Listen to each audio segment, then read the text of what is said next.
माँ दुर्गा की तीसरी शक्ति है माँ चंद्रघटा। नवरात्रि में तीसरे दिन इसी देवी की पूजा आराधना की जाती है। देवी का यह स्वरूप परम शांतिदायक और कल्याणकारी है। इसीलिए कहा जाता है कि हमें निरंतर उनके पवित्र विग्रह को ध्यान में रखकर साधना करना चाहिए। उनका ध्यान हमारे इहलोक और परलोक दोनों के लिए कल्याणकारी और सद्गति देने वाला है। इस देवी के मस्तक पर घंटे के आकार का आधा चंद्र है, इसीलिए इस देवी को चंद्रघटा कहा गया है। इनके शरीर का रंग सोने के समान बहुत चमकीला है। इस देवी के 10 हाथ हैं। वे खड्ग और अन्य अस्त्र शस्त्र से विभूषित है। सिंह पर सवार देवी की मुद्रा युद्ध के लिए उद्यत रहने की है। इसके घंटे की भयानक ध्वनि से अत्याचारी दानव, दैत्य और राक्षस कांपते रहते हैं। नवरात्रि में तीसरे दिन इसी देवी की पूजा का महत्व है। इस देवी की कृपा से साधक को अलौकिक वस्तुओं के दर्शन होते हैं, दिव्य सुगंधियों का अनुभव होता है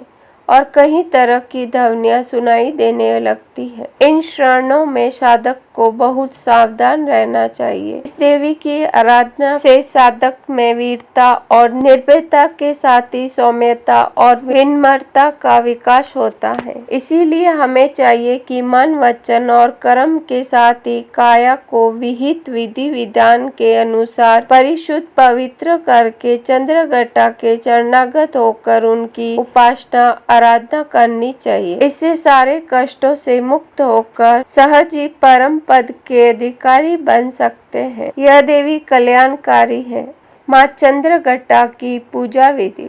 नवरात्रि के तीसरे दिन माता दुर्गा के चंद्रघटा स्वरूप की विधि विधान से ओम देवी चंद्रघटाय नमः का जाप कर आराधना करनी चाहिए। इसके बाद माँ चंद्रघटा को सिंदूर, अक्षत, गंध, धूप, पुष्प आदि अर्पित करें। देवी माँ को चमेली का पुष्प अथवा कोई भी लाल फूल अर्पित करें। साथ ही दूध से बनी किसी मिठाई का भोग भी लगाएं। पूजा के दौरान दुर्गा चालीसा का पाठ और दुर्गा की आरती करें। माँ चंद्रघटा की पौराणिक कथा। पौराणिक कथा के अनुसार प्राचीन काल में देवताओं और असुरों के बीच काफी लंबे समय तक युद्ध हुआ। उस दौरान असुरों का राजा महिषासुर था और देवताओं के स्वामी इंद्र थे।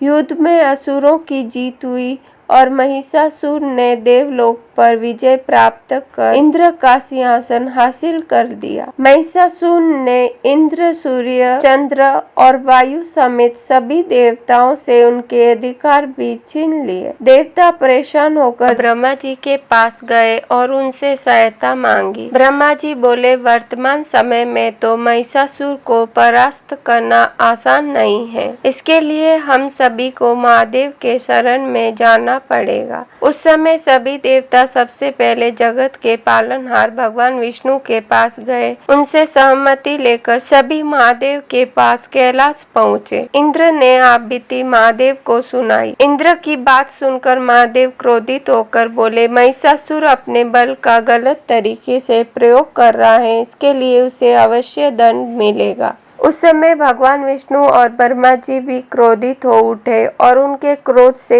एक तेज प्रकट हुआ। यह तेज यानी ऊर्जा उनके मुख से प्रकट हुई। इसी ऊर्जा से एक देवी प्रकट हुई। उसमें भगवान शिव ने देवी माँ को अपना त्रिशूल दिया, भगवान विष्णु ने अपना चक्र दिया और इंद्र ने घटा प्रदान किया। इस प्रकार सभी देवताओं ने देवी माँ को अपने अस्त्र शस्त्र दिए। तब माँ चंद्रघटा ने त्रिदेव से अनुमति लेकर महिषासुर को युद्ध के लिए ललकारा। शास्त्रों में नियत है कि कालांतर में माँ चंद्रघटा और महिषासुर के मध्य भीषण युद्ध हुआ। इस युद्ध में माँ के प्रहार के सामने महिषासुर टिक न सका। उस समय महिषासुर का वध कर माँ ने तीनों लोकों की रक्षा की। तीनों लोकों में माँ के जयकारे गूंजने लगे। कालांतर से माँ चंद्रघटा की पूजा उपासना की जाती है। माँ अपने भक्तों के सभी दुख हर लेती है, साथ ही सुख, समृद्धि और शांति प्रदान करती है। अतः साधक को श्रद्धा भाव से शारदीय नवरात्रि के तीसरे दिन माँ चंद्रघटा की उपासना करनी चाहिए।